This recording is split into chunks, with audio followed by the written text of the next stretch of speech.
अचानक आसमान बादलों से भर गया और गरज के साथ बारिश होने लगी। बादलों के लगातार गरजने से मैं पेड़ के नीचे खड़ा रहना मुनासिब न समझ आसपास किसी घर की तलाश में एक दिशा में भागने लगा। मुझे कुछ ही दूरी पर एक लाल ईंटों से बनी शानदार बिल्डिंग नजर आई। बिल्डिंग रोशनी से पूरी नहाई हुई थी और उसमें ढेर सारे लोग हैं, ऐसा दूर से ही लग रहा था। मैं तेजी से भागते हुए उस बिल्डिंग में जा घुसा और सामने से आती हुई एक खूबसूरत नर्स से टकराते टकराते बचा। नर्स ने मुझे घूर कर देखते हुए कहा, बहुत अधिक भीग गए हो, सर्दी लग जाएगी। उधर बाईं ओर एक स्टोर रूम है, वहां जाकर जो भी मिले उससे कहना सिस्टर जूलिया ने दूसरे सूखे और साफ कपड़े मुझे देने को कहा है, वो तुम्हें कपड़े दे देगा।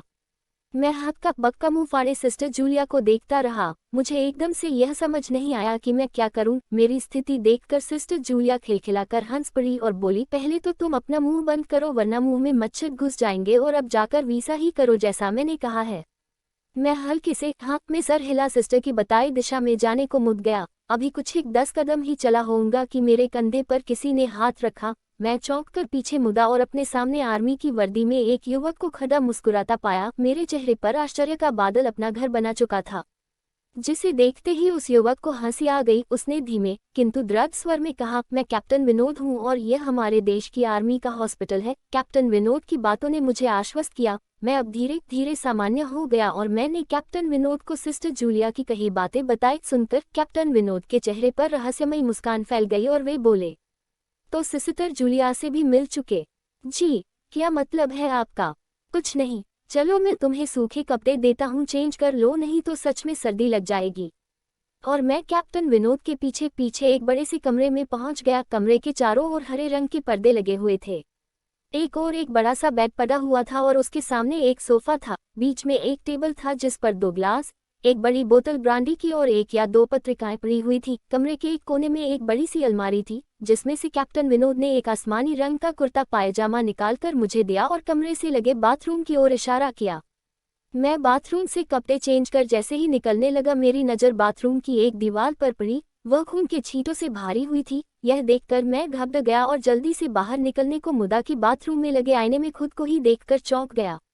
आईने में मेरा पूरा शरीर तो नजर आ रहा था, लेकिन मेरे शरीर पर से मेरा सर गायब था। अब मुझे डर लगने लगा और मैं हड़बड़ा कर बाथरूम से निकल गया। मुझे इस तरह बाहर निकलते देख कैप्टन विनोद ने हंसकर पूछा, क्या हुआ? अरे हाँ, तुमने तो अब तक मुझे अपना नाम ही नहीं बताया। कहाँ जाओगे? बाहर बहुत तेज बारिश हो रही है, लेकिन तुम जाना क्यों चाहने लगे अचानक, यह मैं समझ नहीं पा रहा हूँ। कैप्टन विनोद, आपकी बाथरूम की एक दीवार पूरी खून के छींटों से भरी हुई है और आपके बाथरूम में लगा आईना भी कुछ अजीब सा है। उसमें मुझे मेरा पूरा शरीर तो दिखाई दिया, लेकिन मेरा सर ही गायब था। मैं अब बिल्कुल भी नहीं रुकूंगा, यहाँ बारिश में ही भीगता हुआ अपने कैंप तक जाऊंगा। कहते हुए मैं कमरे से बाहर जाने वाले दरवाजे की ओर बढ़ा। रुको! तभी कैप्टन विनोद की कटकती आवाज गूंजी, तो तुमने सब कुछ देख ही लिया? जी, क्या मतलब है आपका? मेरी आवाज में डर भर गया था। मतलब चाहे जो हो, तुम तब तक यहाँ से नहीं जा सकते जब तक मैं तुम्हें कुछ बता न दूं। काका, क्या बताना चाहते हैं आप? जो आज तक कोई न जान सका। जो आज तक कोई न जान सका वह मैं जानकर क्या करूँगा? प्लीज अब मुझे जाने दें।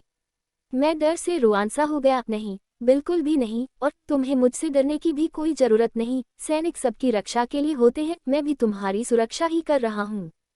कैप्टन विनोद के स्वर में कोमलता थी। आओ मेरे साथ इस सोफे पर बैठ जाओ, मैं तुम्हें एक कहानी सुनाता हूँ। कहानी खत्म होते ही मैं तुम्हें तुम्हारे कैंप तक जीप से छोड़ आऊंगा। वैसे भी तुम अपने साथियों से काफी आगे निकल आए हो, वहां तक तुम अब चलते हुए शायद पहुंच न पाओ। कैप्टन विनोद के स्वर में जाने कैसी आश्वस्ति थी। मैं जाकर उनके बगल में बैठ गया। कैप्टन विनोद ने कहना शुरू किया, दुश्मनों ने धोखे से हमारे अस्पताल को अपना निशाना बनाया। दुश्मन देश के 2 सैनिक हमारे सैनिक के वेश में एक हमारे ही घायल सैनिक को लेकर आए। वह घायल था और हमारे देश की सेना ने उसे बहुत ढूंढा लेकिन नहीं मिला था। शायद साजिश के तहत उसे घायल होते ही घुसपैठियों ने कहीं छुपा दिया था। अचानक अपने खोए सैनिक को अपने हॉस्पिटल में पास सभी खुश हो गए और बिना अधिक पड़ताल किए हॉस्पिटल के गेस्ट रूम में घायल को लेकर आने वाले छद्मवेशधारियों को ठहरने की इजाजत दे दी गई।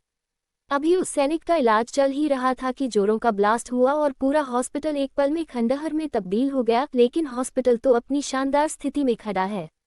मेरी बातों को अनसुना कर कैप्टन विनोद ने अपनी बात जारी रखी। कोई नहीं बचा उस ब्लास्ट में। दीवार पर पड़े खून के छींटे भी उसी ब्लास्ट में मारे गए हॉस्पिटल के कर्मचारियों के हैं। हाँ, पर यह हॉस्पिटल तो मुझे खंडहर नहीं दिखता। जवाब में कैप्टन विनोद के चेहरे पर रहस्य भरी मुस्कान फैल गई और उनका चेहरा अजीब से भावों से भर गया। मैं उनके चेहरे को देखकर अंदर से दहल गया।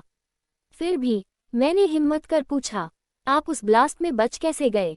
सुनते ही कैप्टन विनोद ठहाका लगाकर हंस पड़े और मुझ पर एक भरपूर नज़र डालते हुए कहा, यह कहानी आज से मात्र 10 वर्ष पहले की है और मैं तो आज से 50 वर्ष पहले मर चुका हूँ। इसके आगे उन्होंने क्या कहा मुझे कुछ नहीं